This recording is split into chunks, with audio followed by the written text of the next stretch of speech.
Assalamualaikum warahmatullahi wabarakatuh. Lanjutkan video pembelajaran kita.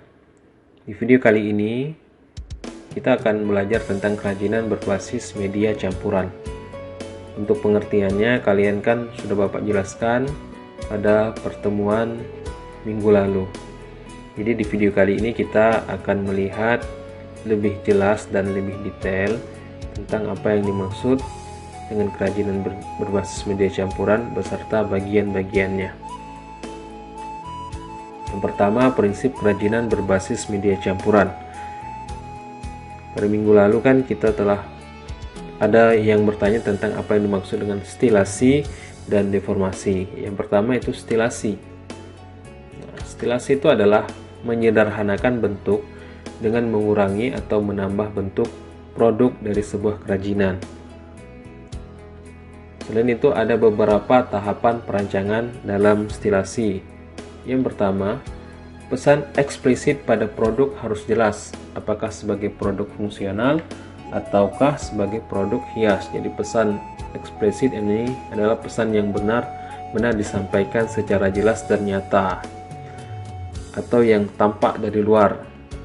Dan yang kedua, pesan yang bersifat implisit. Nah, yang bersifat implisit adalah kebalikan dari pesan yang eksplisit, artinya dari dalam dan tidak dinyatakan secara terang-terangan dan jelas. Harus diperhatikan ya, pesan yang bersifat implisitnya pun harus diperhatikan. Apakah produk kerajinan itu membawa pesan informatif atau prestis. Prestis ini artinya kerajinan tersebut termasuk barang yang mewah dan dapat menimbulkan rasa bangga dari pemakainya. Ketiga, bahan yang tersedia sejak awal dapat menjadi modal perancangan produk kerajinan. Namun, dapat pula bahan yang dibutuhkan disiapkan setelah perancangan. Dan yang keempat, produk kerajinan sebagai materi asal untuk dilakukan penyederhanaan bentuk harus disiapkan. Apakah bentuknya gambar ataupun bentuk langsung. Kelima, perhatikanlah penghematan bahan agar produksi dapat dilakukan sebanyak mungkin dengan berbagai bentuk rancangan. Ini contoh produk yang mengalami stilasi.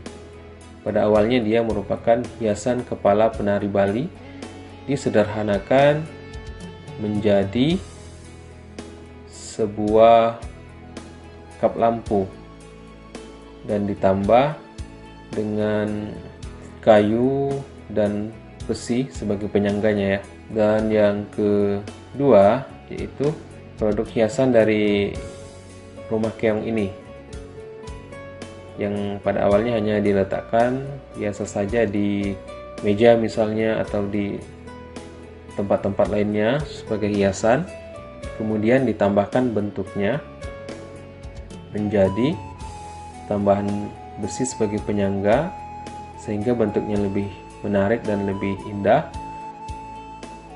dan dia dijadikan sebagai produk kerajinan untuk interior atau ruangan. Berikutnya, deformasi. Deformasi adalah merubah bentuk dari sebuah kerajinan. Deformasi diartikan sebagai perubahan bentuk yang terjadi secara permanen. Perubahan bentuk ini harus diimbangi dengan pengetahuan tentang objek atau produk asalnya, agar perubahan yang diharapkan dapat terlihat dengan maksimal. Contohnya seperti ini. Ini pada awalnya adalah kayu dan digunakan, biasanya kan dijadikan sebagai kursi. Nah, tapi bentuknya sedikit dirubah dengan bentuk aneh seperti ini kan. Ini juga bahannya bukan hanya terdiri dari satu saja ya nampaknya. Mungkin ada bahan lainnya sehingga bentuk kayunya lebih aneh seperti ini. Tetap fungsinya sebagai tempat duduk. Yang kedua, mangkok. Mangkok ini dirubah bentuknya menjadi tambahan sedikit lagi, ada kembang-kembangnya di sini yang dari bahan yang sama sehingga dia tidak bisa lagi digunakan sebagai wadah untuk menaruh makanan, dan lebih cocok sebagai wadah untuk menaruh lilin misalnya atau bunga, sebagai untuk produk yang digunakan sebagai sesajen atau tempat-tempat hiasan lainnya. Setelah itu kita akan belajar tentang jenis dan karakteristik bahan dan produk dan proses pembuatan kerajinan. Yang pertama, kita akan belajar dari bahan yang dari batu. Nah, batu itu terdiri menjadi dua, anak-anak. Yang pertama, batu permata atau batu mulia, dan yang kedua, batu akik.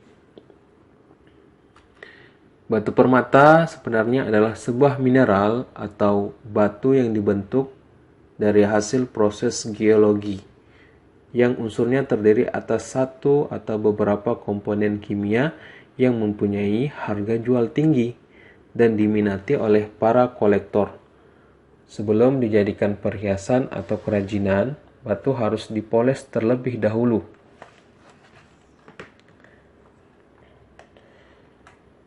Punya nama dari A sampai Z dan bisa diukur tingkat kekerasannya dengan skala Mohs dari 1 sampai 10. Nah, inilah beberapa jenis batu permata atau batu mulia. Jadi ada beberapa tempat di Indonesia yang terdapat batu permatanya.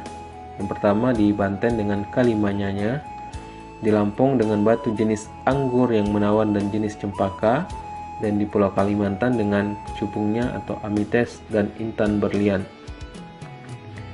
Setelah itu yang dimaksud dengan batu akik. Apa itu batu akik? Menurut MM Purbo Hadiwijoyo, berasal dari kata agate atau agat yang artinya sejenis mineral silika. Sejenis mineral silika yang biasanya disebut kuarsa amorf atau kriptokristalin, berwarna dan berlapis. Itulah yang menjadi bahan batu akik. Dan warna batu akik itu bisa tunggal, bisa pula banyak warna. Kedudukannya pun bisa beraturan atau tidak beraturan. Contohnya ini batu akik Trenggalek. Yang kedua batu akik Kelawing. Dan yang ketiga itu berasal dari Persia, batu Pirus. Aneka bentuk, tekstur dan warna bahan kerajinan dari batu yang menarik dapat dipadukan dengan berbagai bahan seperti kayu dan logam. Dan mungkin bahan-bahan lainnya juga bisa dipadukan dengan jenis bahan dari batu ini. Nah, di sini ada beberapa bahan dan alat kerajinan dari batu.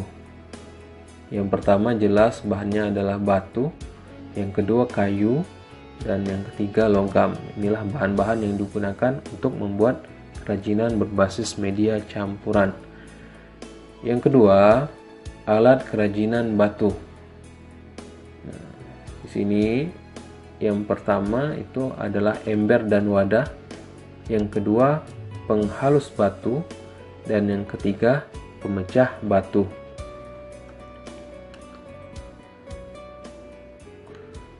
Nah, inilah contoh produk kerajinan dari batu berbasis media campuran ya. Yang pertama, A ini adalah batu dengan logam. Yang kedua, batu dengan kayu. Selanjutnya ada juga ini. Yang pertama, batu dengan kayu juga, dan yang keempat batu dengan logam, sebenarnya permata ya, batu mutiara dengan logam. Yang kedua, kita akan melihat jenis dan karakteristik dari bahan kerajinan logam. Logam banyak jenisnya, seperti perak, emas, perunggu, besi, dan titanium. Namun, logam peraklah yang paling sering dipadukan atau digabungkan sebagai kerajinan berbasis media campuran. Selain harganya terjangkau, juga lebih diminati dengan berbagai bentuk penampilan. Kelemahan logam yang bukan termasuk logam mulia itu adalah mengalami korosi atau berkarat, sehingga harus diplating dengan cat atau dilapisi dengan cat. Logam juga digunakan untuk pembuatan produk kerajinan. Daerah-daerah penghasil kerajinan dari logam untuk di daerah Indonesia, kalau di daerah Kalimantan Selatan, Jawa, itu terdapat emas ya. Kerajinan perak terdapat di daerah Yogyakarta, Sumatera Barat, dan Bali. Sedangkan jenis logam lainnya seperti titanium, tembaga, baja, dan sebagainya banyak tersebar pula di seluruh Indonesia. Maka dari itu, gunakanlah rasa keingintahuan kalian untuk dapat memperoleh informasi dari berbagai sumber tentang daerah asal penghasil logam tersebut. Selanjutnya ada beberapa bahan dalam kerajinan logam. Yang pertama jelas kerajinan bahan utamanya adalah logam. Terserah logamnya bentuknya apa ya. Yaitu perak, kalau di sini perak. Nah, yang kedua itu aluminium.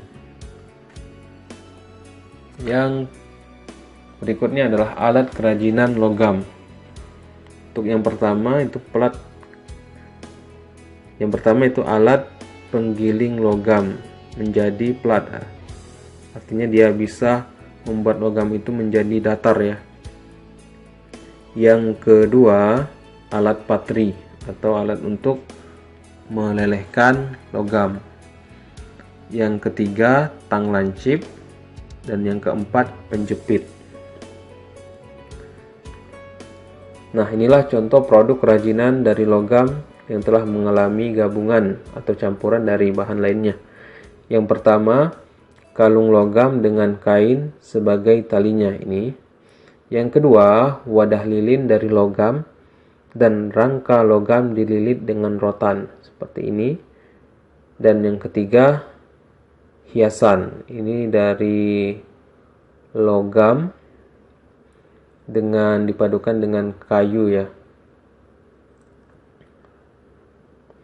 Setelah itu, ada contoh berikutnya. Yang pertama, itu logam dengan kayu, sehingga berbentuklah badik.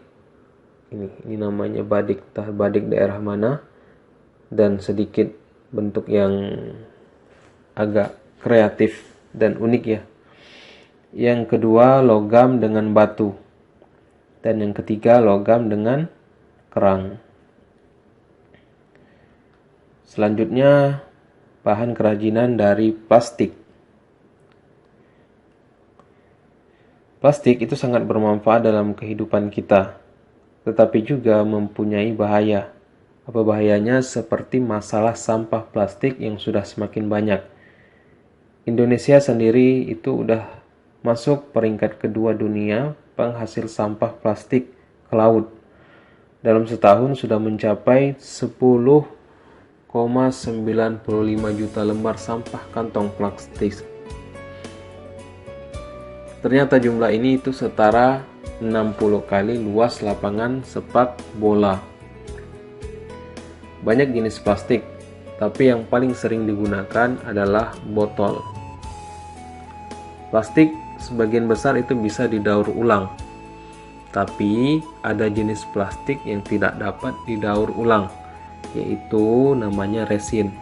Nah, inilah contoh kerajinan yang terbuat dari bahan resin. Itu dia, mungkin kalian pernah lihat bentuknya seperti kaca, tapi itu adalah plastik. Yang pertama, bahan kerajinan dari plastik. Jelas bahan utamanya adalah plastik dengan campuran berbagai bahan lainnya, misalnya kayu, kain, logam, dan lain sebagainya. Yang kedua, alat kerajinan dari plastik. Yang pertama bisa gunting, dan yang kedua itu alat penggiling plastik. Ketiga, produk kerajinan dari plastik yang tidak mengalami campuran dengan bahan lainnya. Contoh yang pertama adalah plastik dengan seng. Dan yang kedua, yang pertama ini plastik dengan seng dan kertas. Dan yang kedua plastik dengan kayu, di mana kayunya bagian penyangga, bagian bawahnya, dan plastiknya itu wayangnya. Setelah itu ada juga ini produk yang kata Bapak ini sangat mudah dibuat ya. Yang pertama plastik dengan logam, atau plastik dengan kain juga ini sepertinya. Dan yang kedua itu plastik dengan kain pita yang digunakan untuk menaruh aqua gelas misalnya kan. Nah, demikianlah video pembelajaran kita kali ini. Mungkin nanti Bapak akan lanjutkan tentang bahan kerajinan berbasis media campuran yang biasanya digunakan. Bapak akhiri, wassalamualaikum warahmatullahi wabarakatuh.